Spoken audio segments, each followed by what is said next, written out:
Did your dancer just start taking lessons? Don't know what to do with her hair? Here's a few simple and acceptable styles right here on the Beginner Dance Mom's Guide.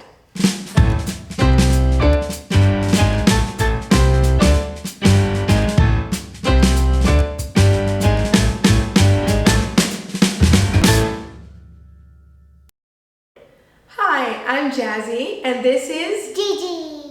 And this is the Beginner Dance Mom Guide. I am not only a dance mom, but a dance teacher. So I know a little bit about a lot of things, and I would like to share my knowledge with you. Specifically today, I want to talk about acceptable styles for dance class. Typically, dance teachers like to see ballet buttons, especially in ballet class, but we do understand that it's not easy to always get that done in a busy schedule. So there are a few things that you can do that will still keep the dancer's hair off of their face, and it won't be a distractor while they're taking classes. Here we go.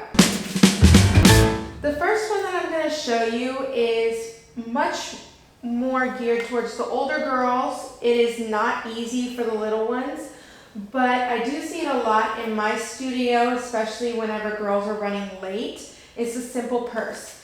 Now, the key is to get it nice and high. So you get your high pony, you pull it through, and then your last one, you pull only halfway.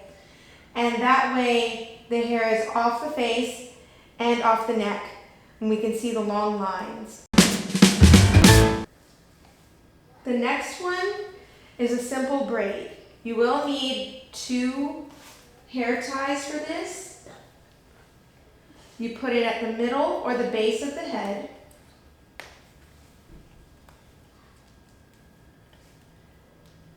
And you simply braid it down. I do this one a lot for Gigi, especially because she has longer hair and it just slips out right out of the purse.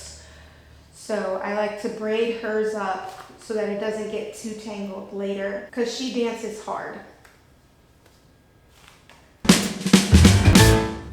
The last one is probably the most frowned upon because there's no guarantee that the hair will stay off of your face, but it is very easy for moms and dancers who know how to braid their hair. The simple French. Then you just grab your hair, and you only need 1 little hair tie or rubber band, whatever you can find, and you braid this up, and you can pull it into a purse, or if you have a quick clip, you can pin it up. But again, Giselle is only 5, so I just let hers hang. That's it. 3 easy ways to keep your dancer out of trouble and ready for class in a hurry. If you found this information useful, please don't forget to like, subscribe, and hit that notification bell.